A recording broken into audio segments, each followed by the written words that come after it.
Hey guys, my name is Nick Zalesi. I just got back from watching Batman vs. Superman. I'm wearing my Batman shirt right now. I wanted to let you know what I thought about it, what I liked about it, what I didn't like about it. And if you like what you see here, please like, subscribe, share. When I was walking in this movie, I thought there were two ways that this thing can go. It could either be the best movie of all time as far as superheroes or the worst one, because you're working with such iconic characters that people love so much. I'm sorry to say, it did not hold up at all. I despise this movie. There are so many problems with it. Fundamentally, whether it's the way it's directed, the script, oh my god, I hated the script, and the characters themselves. Everybody's gonna blame either Ben Affleck or Zack Snyder or both for the problems with this movie. People have been shitting on Ben Affleck for being Batman since day one, and Zack Snyder has never really given us anything substantial. Man of Steel being... I liked Man of Steel. I thought it was fine. It was just an movie. But as far as acting, Ben Affleck did fine. All the acting across the board was just fine. No one was... People are going to say that Gal Gadot was a standout. I don't think she was, just because she didn't have much lines in general. Everything was maybe a line here, line there, and then just like looking mysterious. Okay, so moving on. Henry Cavill, we've seen him as Superman before. He knows what he's doing. He's familiar with this role, and he does a good job at it. I think he's one of the best Supermen we've had, because there haven't been many others that have worked really well. Superman Returns, that was a horrible film. But he embodies this role very well. Ben Affleck, on the other hand, again, acting is done very well. The script and the direction that he was given didn't help him, though. He could have been a good Batman. He's not... I don't think he had the potential to be the Christian Bale Batman that we've seen, but that's such a high mantle that it's not fair to hold him to that. I just don't think he's the caliber of actor that Christian Bale is. Not saying he's a bad actor, but Christian Bale is, like, on that next level. As far as acting, Jesse Eisenberg, he played Lex Luthor. Again, the acting was fine, but the direction they went with Lex Luthor just didn't work. It came off as so irritating, and just, it wasn't the Lex Luthor that the fans have come to know, where he's very methodical and calm and cool and collected. This one came off as very like bubbly, and he was always kind of like twisting his mustache whenever he did anything, and you never really got an understanding of what he was doing. Like, he was kind of just... He honestly was closer to a Joker than he was a Lex Luthor. He was kind of just doing things for the sake of creating chaos, and he just liked screwing with people. Every time he would do anything bad, he would kind of like laugh in someone's face, instead of being the Lex Luthor where everything is like a chess game, where he would plan 5 steps ahead, and when somebody would confront him about it, he knows that there's nothing they can do about it. But in this one, it came off as very like a whiny child. At one point in the movie, he's playing basketball. I don't know why they decided to do that. Like, you also see him, like, again, this might be a spoiler, at the end when he was finally caught, you see him like screaming and like yelling in prison, and that's just not Lex Luthor. Lex Luthor is calm. He knows the scenario. He knows what's gonna happen. He knows how to get out of whatever he's doing. And the Jesse Eisenberg, the Lex Luthor they went with this just didn't work. It came off as just irritating and honestly just a different character. I'm going to continue this video as if you've seen the movie. I probably should have said that in the beginning, but I'm going to write in the description. So if you don't want spoilers, then turn off the video, but I'm just going to continue as if you've seen the movie. Once you've seen it, come back, finish the video, because now I'm getting more into the plot and what I didn't like about the movie. Because the major problems with the movie come with the direction that it had and the writing. For a lot of the movie, it didn't really know what it wanted to be, because overall this is a very dark and brooding movie with a lot of like really intense violence, where people are like losing their lives and losing limbs and suffering. But there are also instances where like right in the middle of a fight scene, somebody would want to like crack a joke like you didn't like you saw in the second trailer where it was like, I thought she was with you. It just didn't fit in the movie. Like Batman, maybe Bruce Wayne is the type to like throw a joke here and there, but Batman, when he's in the full cowl, the mask, that's not who he is. He doesn't start cracking jokes in the middle of combat.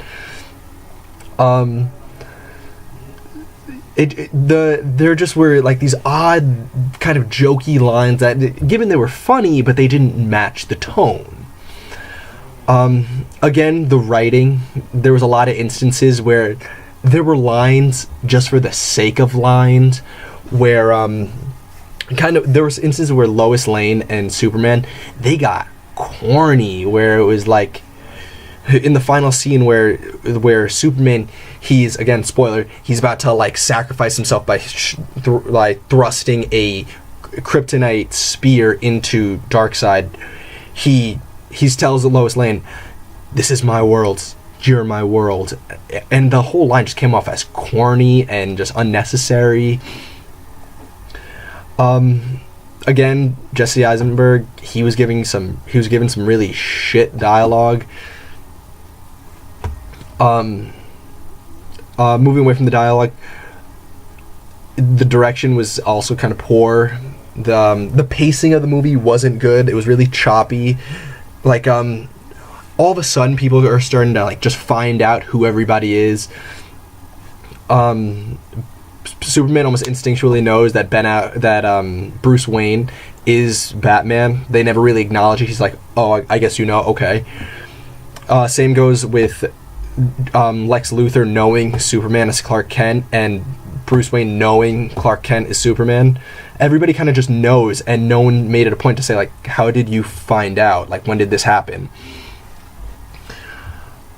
A couple of the fight scenes. Oh, okay, all right. Let's backtrack a second. The fight scenes, they didn't know how to power Superman in this movie. There were instances where this dude is godlike, and he can, like essentially just be the divinity that can do anything that he can. And there are other instances where he's getting thrown around like a fucking ragdoll. Excuse me. There's one instance in the movie where, like, Batman, he's getting ready for his final, like, throwdown with, like, his final big shot at Superman, and he uses a sink, like a normal porcelain sink that you have in your bathroom, and he just, like, cracks it over his head. And that, like, knocks Superman out, like, made him, like, wobbly for a good, like, 15 seconds. And, you know, that would have been fine. I'm like, you know what, Batman, he's using his suit, like, you know, I guess I can buy into that can give him the edge to at least not beat Superman, but at least stand up against Superman. Given in Man of Steel, Superman punched through a world-destroying machine with like little harm at all. But, you know, we're gonna, like, I guess, retcon that. But then what something couldn't be overlooked is that not 10 minutes later, Superman takes a nuke to like the face, and he's back up in about like 30 seconds. He has like a minute rest period where he like goes from like a very skeletal figure where he's almost like lost his life, and then he's back flying around fighting Doomsday again. It just, they didn't know how to power him, because like he openly admits in the beginning, like, to Batman in the trailer, you even see this, where he's like, "Stay down, if I wanted you dead, you'd be dead by now." And then later in the movie, when they're actually fighting, when they're actually going full strength, he's like, Batman's like throwing him around, whipping him around the room on like a lasso, and like just hitting a pillar like makes him like unconscious, like makes him like wobbly. But in Man of Steel, and even later in the movie, you see him punch through buildings upon buildings, and he brushes it off like nothing, and he keeps going. They didn't know how to power him in this movie. And I could overlook a lot of things with this movie, but one thing that Zack Snyder fucked up, and there's honestly no excuse for this, because he did it in such a brazen way where he didn't even acknowledge anything was wrong. Batman kills in this movie. He kills a lot of people in this movie. and he doesn't acknowledge that anything was wrong with it, or that, like, you know, maybe this is against, like, my moral code. He does it quite often and kind of just goes along with his day. I love Batman. He's my favorite character ever in anything ever. I have my Batman comics right there. And one thing about Batman, there might have been instances in the comics over the course of like 75 years where he either used a gun or he killed somebody. But one thing is that he does not kill. And if by some grace of God he ends up killing somebody, he is always distraught and he is like broken inside of him because he took someone's life, and he thinks about his parents like that. In this film, he kills on like 4 separate occasions. One of them I can give a pass to, because it was like a dream sequence where for some reason he was asleep and he had like a vision of the future where he was on Apocalypse and he was going up against like the soldiers of Superman, and you saw him snapping necks and using a machine gun, just mowing people down. And it eventually turned out to be a dream. So I'm like, that's fine, I can give that one a pass. Even though the dream sequence, there was no cause for it. He was literally just asleep and somehow got this vision. They didn't say some like witch or like something happened to him that caused this vision. It just happened. Kind of like in Avengers 2, Thor, when he went into like the pond and had that vision, it just happened, and then like nothing transpired after it. It was just an unnecessary scene. Alright, but moving back, then later in the movie you see him fighting like these henchmen of Jesse Eisenberg that he hired, and one man, he has a flamethrower on him, and he's holding the flamethrower to Clark Kent's mother, and he's like, I'm gonna kill her. He's like, you know what, I bet you would. And he full consciously shoots the gas tank of the flamethrower, and the soldier explodes and he dies. And again, he doesn't even look distraught by it. He just kind of goes about his day, and he even makes a joke to Martha Kent and says, like, I'm a friend of your son. And she goes, oh, I assume so by the cape.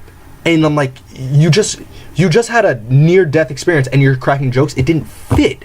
Like, the Marvel movies, they're allowed to crack jokes because that's the tone of the movies. That's the tone of the entire series. It's kind of lighthearted, but at the same time, there are stakes. This one is a much more grim take on it, and the jokes didn't fit. Also, in the beginning of the movie, it was a lot less, I guess, like, controversial whether he was killing people or not, but he had this brand, almost like a brass knuckle, like a batarang, where he would heat it up and he would just he would brand people on their chest, and then the public would say that brand in prison is essentially a death sentence because anybody who has it has died. And even with that, I guess you can make an argument that, you know, he's not technically killing people, but Batman wouldn't actively do that if he knew people were dying directly, like indirectly, because of him. He would whether he would stop completely, or he would take some type of like precaution to stop that from happening within the prison itself. Lastly, my biggest problem with the movie, or not my biggest, but one of my big problems with the movie, is that the studio obviously wanted to like shotgun their DC cinematic universe just like Marvel has, and it's obvious that in the movie they didn't focus on the story, but as much like throwing in these Easter eggs just to, I don't know, open up the gateways for future movies. There's an entire scene between Ben Affleck and Wonder Woman where they're talking about these future metahumans that they want to look into and help find. And it just, while I understand what they were doing because it's a business and they want to be able to create a future film, like a series, they subtracted the time that they would have used for the story and focused too much on that. It took me out of the movie while I was watching it. I guess that's one last thing. Superman, ultimately passes away at the end of the movie. He dies. He has a full grave and everything. But obviously, like, he's gonna come back. He's gonna be alive. You don't kill Superman this early when you're trying to make a series of films. But it came off as weird. They tried to pull like an X-Men 3, where in X-Men 3, the last scene after everybody's lost their power is Magneto like reaching out and moving a metal chess piece, but just oh so slightly. In this one, they did the same thing, except he's in his coffin, and the dirt that Lois Lane, she does like the first toss of dirt into the pit, it begins to float. I don't know when Superman became an earthbender, but it just didn't make sense. Like, he doesn't affect the gravity around him just because he can fly. I guess that's all I have to really say about the movie. It's a watchable movie, I guess, but it's a movie that if you're a movie buff like me or a superhero buff like me, you should see, just because it's gonna have lasting effects on the future movies, and it's the two most iconic characters interacting. But you don't need to see it in theaters. In fact, I kind of hope you don't see it in theaters, just so the studio knows that they need to work harder as a story, as storytelling goes, and not just making stuff blow up. If you can, it's going to be out on Blu-ray in a couple of months. If you want to catch it like that, or stream it, or rent it, that's probably your best bet. You really don't need to make an evening out of it. But again, those are only my thoughts. If you like the movie, that's awesome. I'm glad you did. I'm glad you liked it. Tell me what you think in the comments. Was I wrong in thinking that the script or the directing was the problem? Did you didn't like Ben Affleck as a Batman? Leave the comments below, and I'll see you next time.